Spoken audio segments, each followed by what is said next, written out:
Ethan Cole retreated deep into the Rocky Mountains seeking silence, healing, and a place where the ghosts of war couldn't reach him. His only companion was Coda, a sharp-eyed German shepherd who sensed danger long before Ethan ever could. During a routine post-storm patrol, Coda froze, ignored every familiar trail, and dragged Ethan toward a narrow gorge swallowed by mist. What waited there wasn't fallen timber or injured wildlife, but the shattered remains of a military Blackhawk hidden beneath layers of ice and time. Inside the twisted metal lay a pilot who had died protecting a secret powerful enough to destroy lives. And the moment Ethan touched the evidence that pilot left behind, his quiet world shattered. He didn't know it yet, but a deadly group already had his location, and the hunt for him and for the truth was about to begin. If this story grips your heart, please subscribe for more. A thin mantle of early winter fog drifted between the pines as the sun struggled to rise over the Rocky Mountains. Ethan Cole moved through that pale light, like someone half made of it. At 37, he carried the rugged frame of a man built by years of discipline rather than vanity. Broad shoulders, strong arms, and the kind of posture that refused to bend even when his spirit had. His face, once open and boyish, now wore hard edges carved by war and solitude. A dark beard, trimmed but uneven in places, shadowed his jaw. His hazel eyes, deep-set beneath tired brows, rarely looked directly at anyone anymore, as though he feared what they might recognize. He had been an army ranger, the kind who ran toward danger without hesitation, but Afghanistan had hollowed something inside him. A night ambush, the screaming of mortar fire, the sound of someone he'd promised to protect calling his name, all of it lived behind his ribs like a bruise that never healed. 3 years after discharge, he chose a different battlefield: silence. A broken-down cabin of weathered pine on the Colorado side of the Rockies, far removed from the world, far removed from the noise. His only companion was Coda, who padded beside him with the steady gait of a guardian.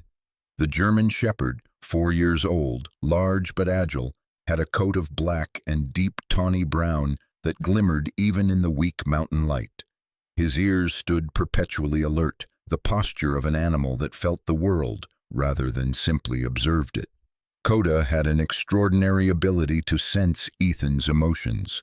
When Ethan's breathing tightened with memories he wished he could forget, Coda nudged his leg or pressed his head under the man's hand. It was their language, a quiet promise. I'm here. This morning the world smelled of ice. The storm that had torn through the mountains 2 nights earlier had left the land stiff and brittle. Frost clung to fallen logs, and snow crusted the edges of the creek that wrapped like a silver thread behind Ethan's cabin. The wind whistled high through the lodgepoles, as if calling to someone who never planned to answer. Ethan adjusted the straps of his search and rescue pack, checking each buckle with practiced precision. He volunteered every autumn as a mountain responder, not out of obligation, but because purpose felt less frightening than stillness. Saving strangers helped ease the ache of those he could not save. "Come on, boy," Ethan murmured. His voice was deep but quiet, hoarse from long days of speaking to no one but the dog. Coda's tail swayed gently, and he trotted ahead, leaving 2 neat parallel lines of paw prints in the snow. Their task today was simple: check the ridge after the storm for signs of downed hikers or lost campers. The sky hung low and gray, thick with the scent of more snow to come. Ethan navigated the narrow trail with automatic calm, boots crunching rhythmically while the winter light filtered through the trees like a memory softened by time. After an hour of steady hiking, Ethan noticed Coda stiffen. The dog halted mid-step, ears tilting sharply. He sniffed once, twice, then ignored the faint mule-deer tracks they'd been following. Instead, Coda swung his head toward the left, toward a steep, icy slope tangled with fallen branches and rocks. "Coda?" Ethan whispered. But the dog didn't look back. He let out a single, low bark, then moved with sudden urgency down the slope. Ethan cursed under his breath and followed carefully, gripping a branch for balance. The descent was slick and unforgiving. Snow rolled under his boots like loose gravel, but Coda moved as though he had walked this path 100 times, pausing only to ensure Ethan was still behind him. A thin veil of fog draped the ravine below. The closer Ethan came, the more he sensed something shifting in the air, something old, metallic, out of place in the wild hush of the mountains. Coda reached a ledge of jagged stones and stopped. His body lowered, muscles taut, eyes focused on a shadowed shape half buried in drifted snow. Ethan joined him, breath catching in his chest. What he saw looked like a beast frozen mid-fall, a helicopter, what remained of one. The metallic frame of a UH-60 Blackhawk lay shattered against the cliffside, its fuselage twisted and caged in vines and ice.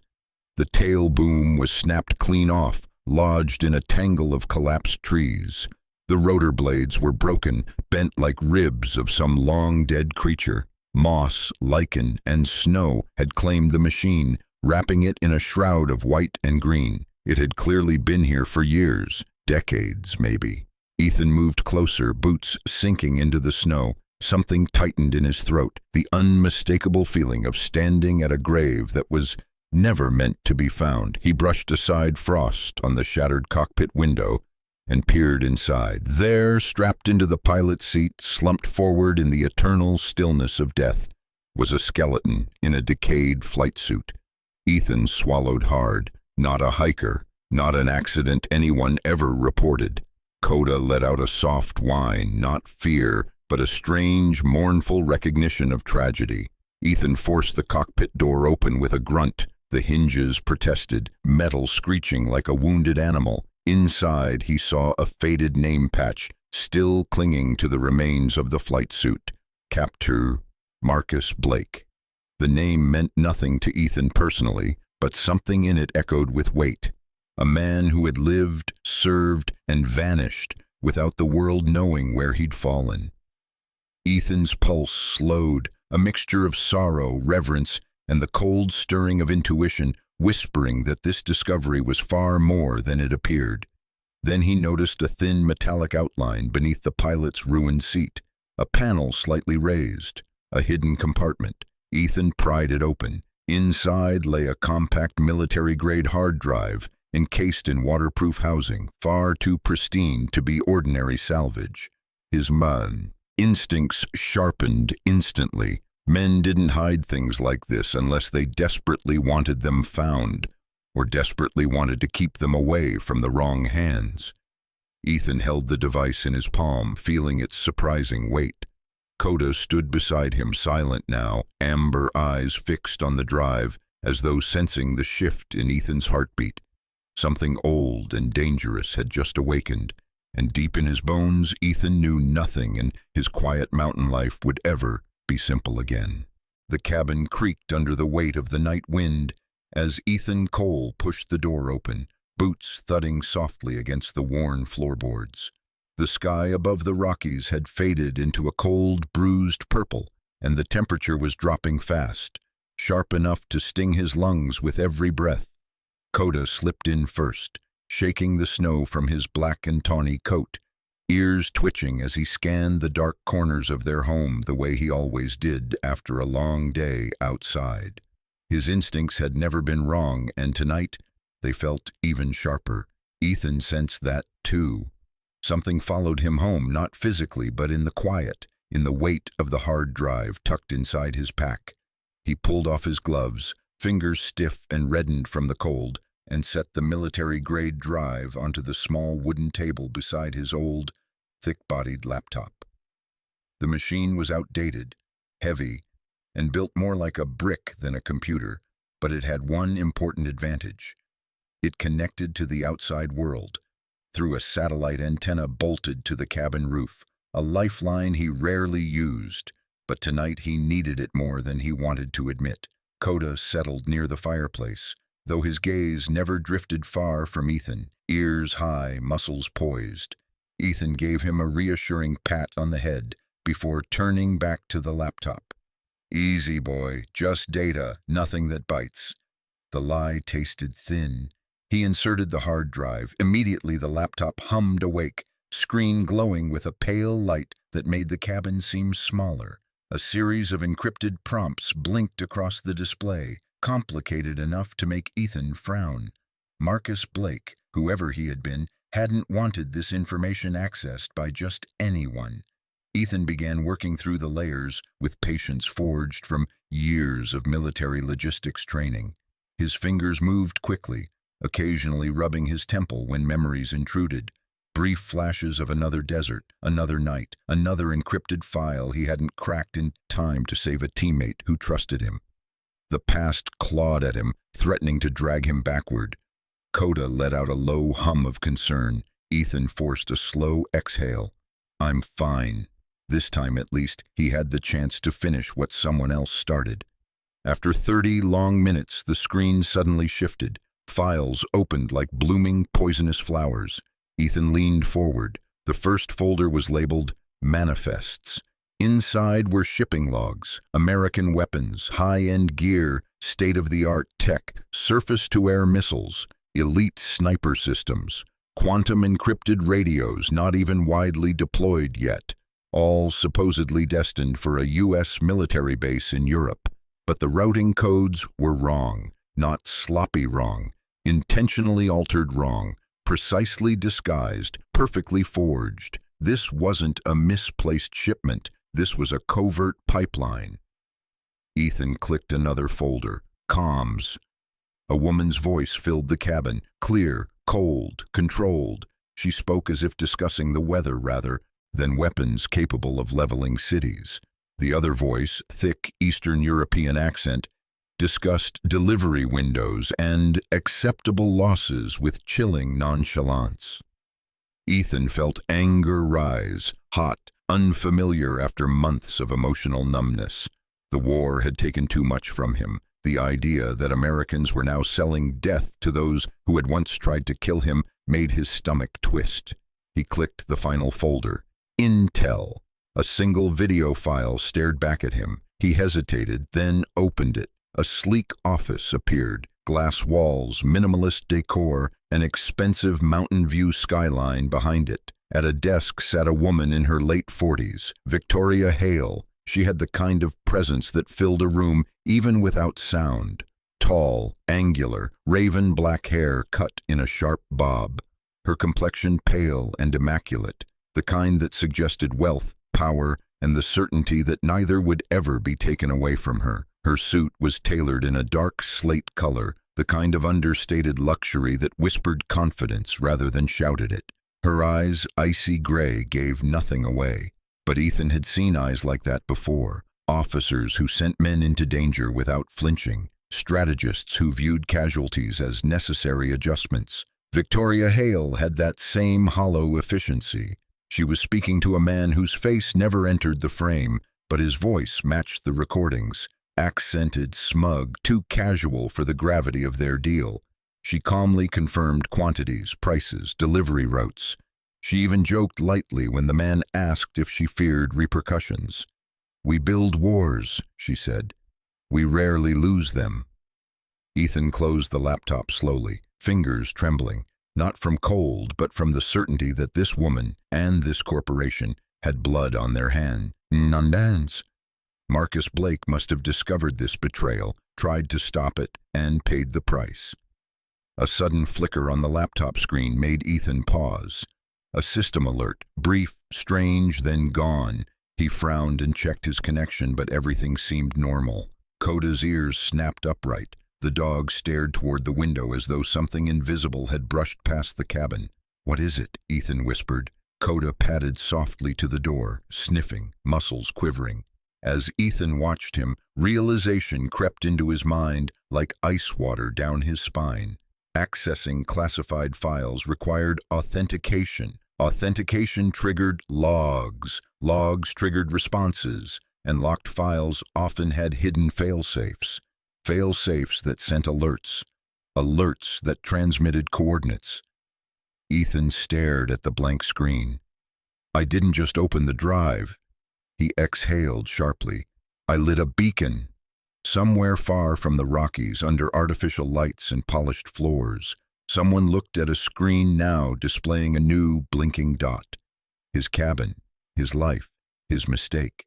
Coda returned to Ethan's side, pressing his head into Ethan's thigh as though sensing the shift from curiosity to danger. Ethan placed a hand on the dog's strong shoulders, grounding himself in the warmth. He didn't know when they would come or how many, or whether they would knock first or simply open fire. But he knew one thing with absolute clarity. The peaceful isolation he had chosen was gone.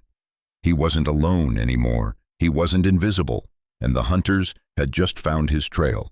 The chapter ended with Ethan staring at the hard drive on the table, a storm building not outside in the snow but inside his chest, as he whispered to Coda one thing he had not said in years. We prepare. Snow had thickened over the Rockies in a way that muffled sound but sharpened every instinct.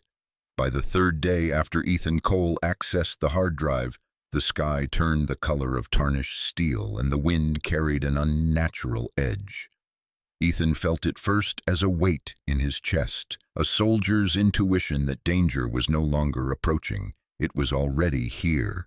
Coda, the 4-year-old German shepherd with the black and tawny coat, sensed it even before he did. The dog paced the cabin's length, hackles raised, amber eyes fixed toward the valley, as though he could hear the earth humming with threat. Ethan checked the perimeter again, boots sinking deep into fresh snow, his breath clouding into the sharp air. Everything around him looked deceptively serene. The rolling ridge, the white-crusted pines, the low clouds drifting like tired ghosts. But beneath the calm lay movement. Twice now he had heard the unmistakable whine of engines, the steady hum of machines not meant for these woods. Snowmobiles, not civilian ones. Military-grade drones whose sound was nearly swallowed by the wind. By late afternoon, the air grew brittle with the promise of another storm. Ethan was splitting firewood beside the cabin, arms moving with the meditative rhythm he used to calm himself, when Coda suddenly barked, sharp, urgent, a note that didn't echo fear but warning. Ethan spun just as a dark shape slid through the sky above the tree line. A drone, small and angular, glided overhead with mechanical grace. Its matte black body blended with the storm clouds, its rotors whisper quiet. It didn't linger. It swept the cabin once, made a tight loop, and vanished into the swirling white.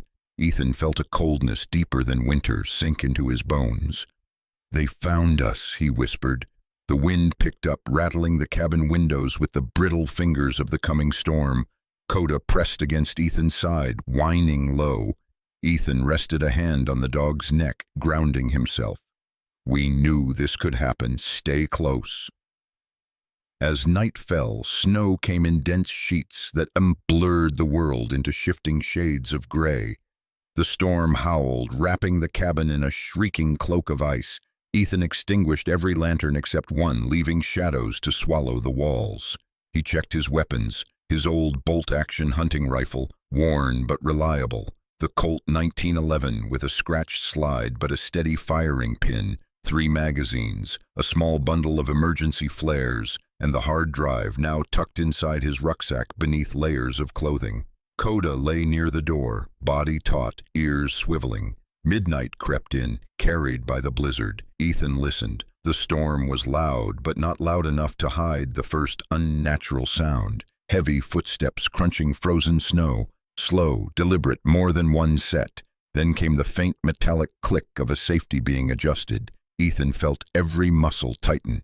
"Coda," he breathed. The dog lifted his head, eyes glowing amber in the dim lantern light. Then it began. Glass shattered, a sharp explosion of sound as the front window burst inward, sending shards skittering across the floor. Red beams sliced through the dark. Infrared lights sweeping across the cabin like hunting eyes. Bullets punched through the wooden walls with brutal force, splintering planks and filling the air with dust and smoke. Ethan rolled behind the heavy oak table he had dragged earlier into position. He braced the butt of the hunting rifle against his shoulder and fired toward the broken window. The shot echoed, ripped away immediately by the storm roaring outside. A scream followed, muffled but unmistakable. One down, but many remained. More shots tore into the cabin. A lantern shattered, plunging half the room into near darkness. Coda barked savagely, body low, ready. Ethan fired again, this time aiming for the shadows moving beyond the shattered window. Another grunt, another toppled silhouette. But the attackers were trained. These were no amateurs. They flanked both sides of the cabin, moving with frightening discipline. Ethan heard a thud on the roof, then the scrape of gear against the shingles. Someone was trying to come down the chimney from the access hatch. Someone else hammered against the back door. "Coda, left," Ethan commanded. The dog launched himself toward the small side window as another figure forced himself halfway through the frame. Coda hit him with bone-crunching force, jaws locking around the man's thickly insulated sleeve. The attacker screamed and fell backward into the snow outside, Coda leaping after him long enough to create space. Ethan took that precious second. He grabbed his rucksack, slung it across his shoulder, and swept his arm across the table, sending his last few rounds into his coat pocket. More gunfire split the night as Ethan burst through the cabin's back door, using his boot to smash through the ice that had sealed it shut. Snow blinded him instantly, the storm lashing at him like claws. A voice shouted behind him, deep, male, authoritarian. Ethan couldn't see the man through the storm, but he knew the type. Perhaps late 30s or early 40s, hardened by mercenary work, tall with a thick build and a trimmed, severe beard. Men like him usually carried scars, emotional or physical, that shaped loyalty only to money. Ethan imagined cold, gray eyes, the eyes of someone who had chosen power over conscience long ago. "Coda," Ethan called into the storm. The German shepherd emerged from the whiteout like a creature of snow and shadow, his coat dusted white, breath steaming. He bounded to Ethan's side, ears pinned back but resolute. Behind them, the cabin, Ethan's home, his refuge, now roared with battle. He looked at it once, jaw tightening. Then he struck a flare and flicked it through the shattered doorway. The flare landed on spilled lamp oil and torn fabric. Flames licked upward instantly. In seconds, the entire structure caught.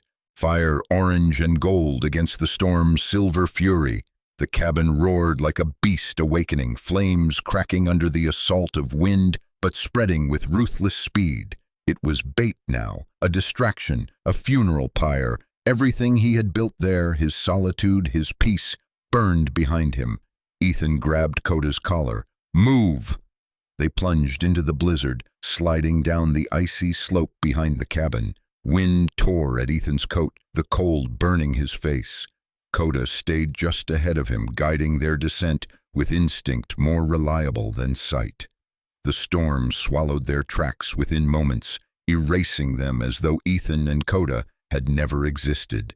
Gunfire echoed above, angry shouts, a figure silhouetted against the fire, but they were guessing, struggling against the blinding snow. Ethan and Coda were already slipping deeper into the wild, guided only by memory, training, and the coordinates burned into Ethan's mind.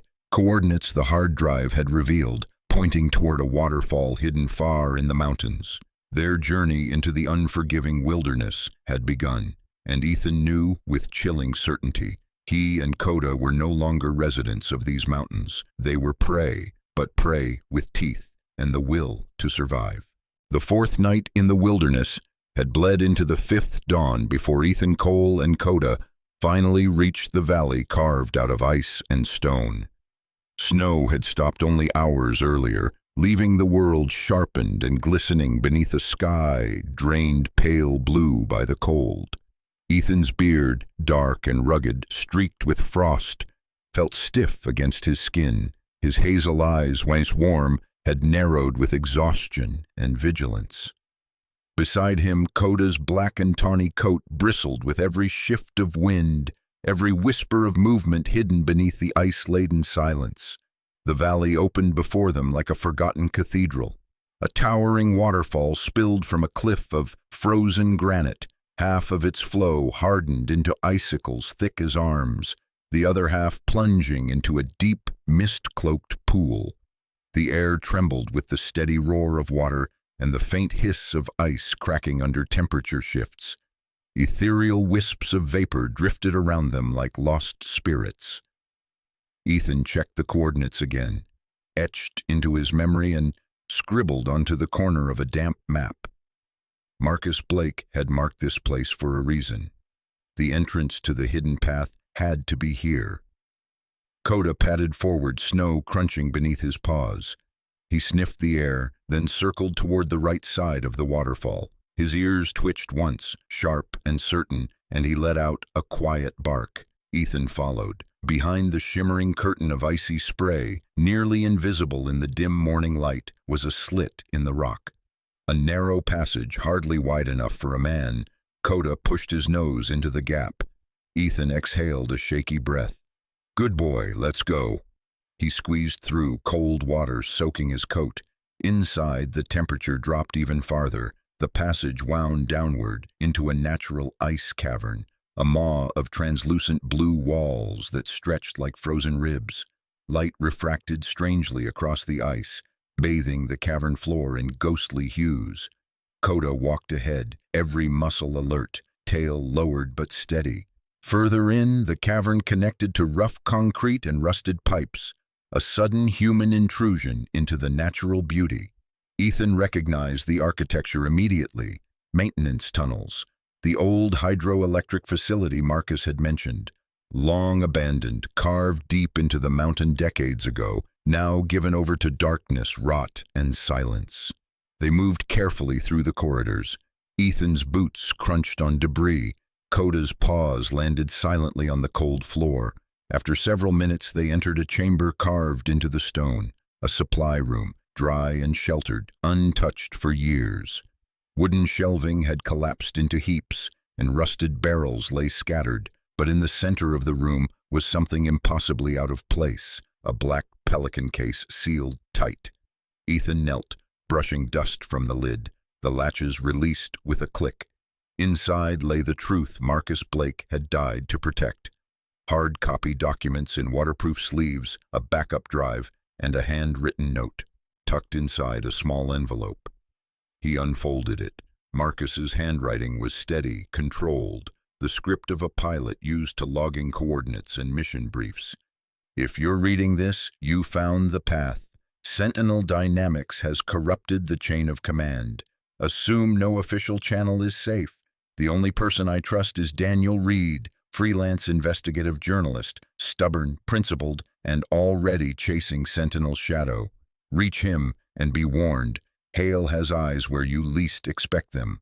Also inside was a map showing a subterranean route, an old access tunnel splitting into an abandoned stone quarry. Beyond that quarry lay an old ranger outpost with a high-frequency radio, a lifeline. Ethan's breath fogged the air. Relief flickered through him for the first time in days, but only for a moment. Because Coda suddenly froze, ears pinned forward, gaze burning toward the entrance. His growl rumbled deep and low, vibrating through the cavern floor. Ethan held his breath. At first, he heard only the waterfall's muffled thunder, but then, there, a faint metallic scrape, the soft clink of a boot against stone, muffled voices speaking with the tense calm of trained hunters. "They're here," Ethan whispered. "Barn." He shoved the documents and drive into his rucksack, leaving the heavy pelican case behind. It would slow him down. Coda backed toward him, body rigid, fur raised. Ethan slung the bag over his shoulder. "Stay with me. We move." There was no time for hesitation. The moment they slipped into the adjoining tunnel, light from flashlights began to slice the cavern behind them. Ethan and Coda entered darkness. The deeper they went, the colder it grew. The cavern transitioned into a web of narrow mining passages lined with rotting wooden beams and rusted carts left on twisted rails.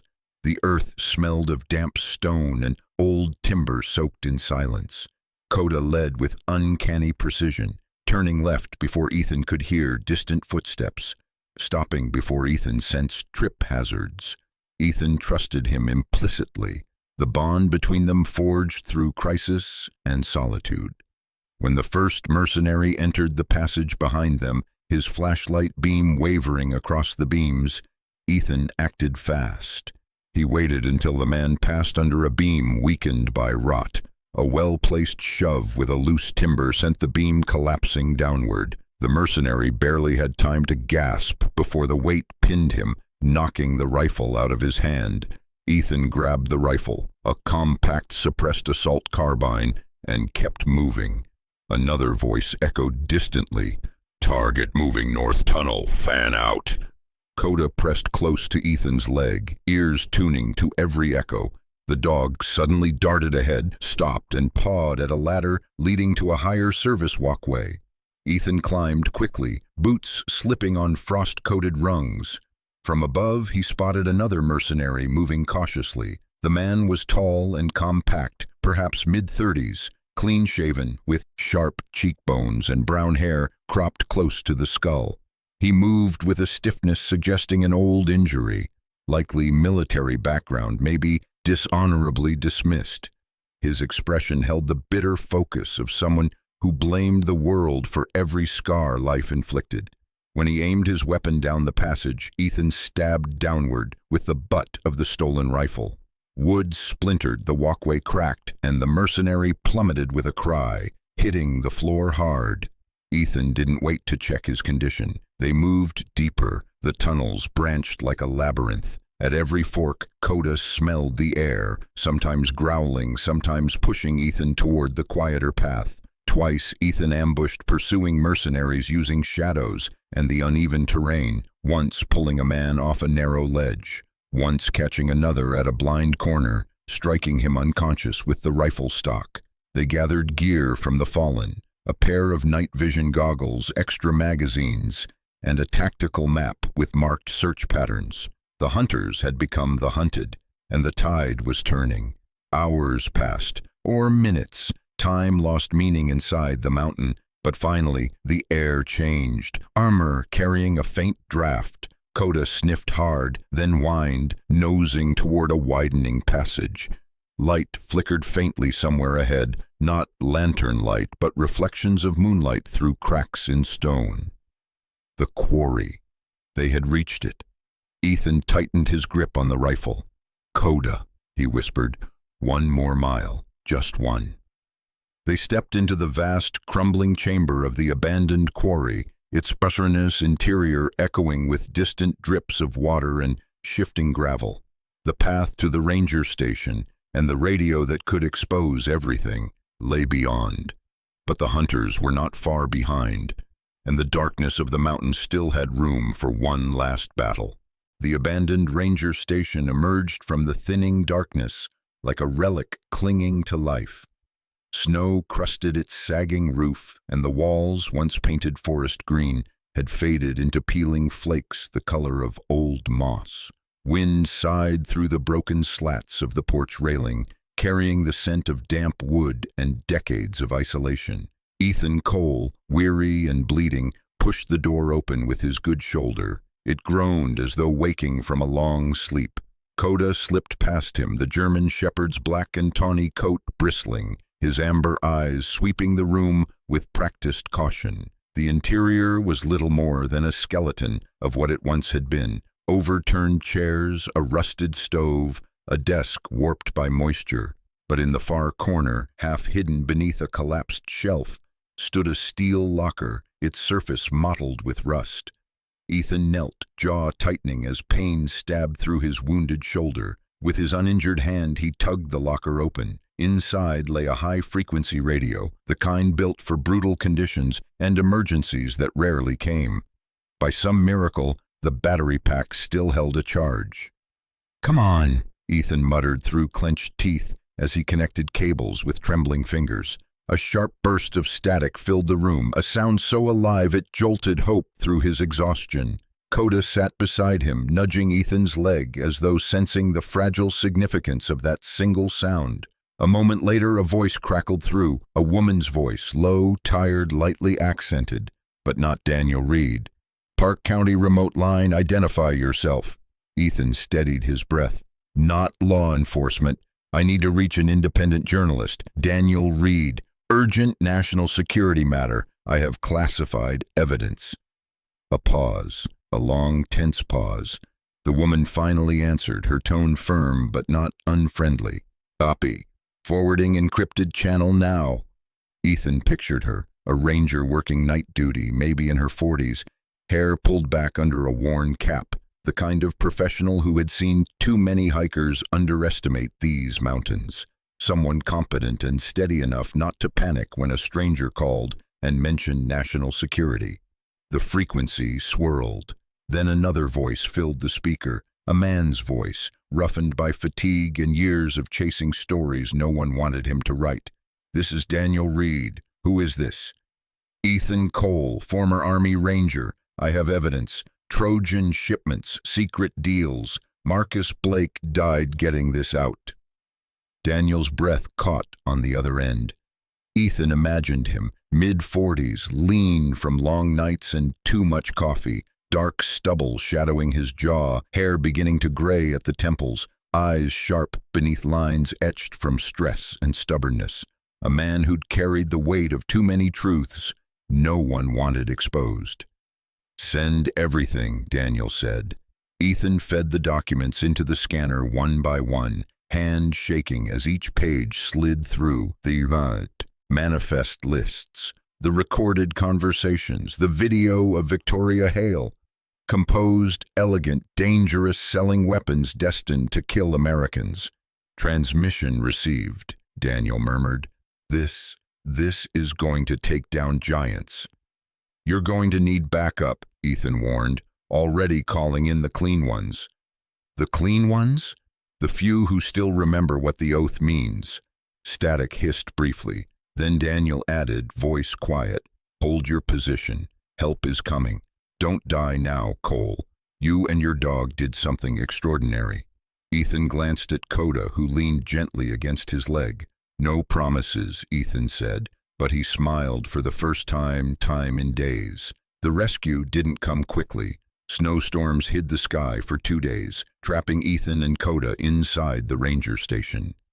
Ethan slept little, drifting in and out of dreams where shadows still chased him through tunnels. Coda kept watch the entire time, ears twitching at every stir of wind. On the third morning, a distant rumble shook the silence. Coda jumped to the door, barking once.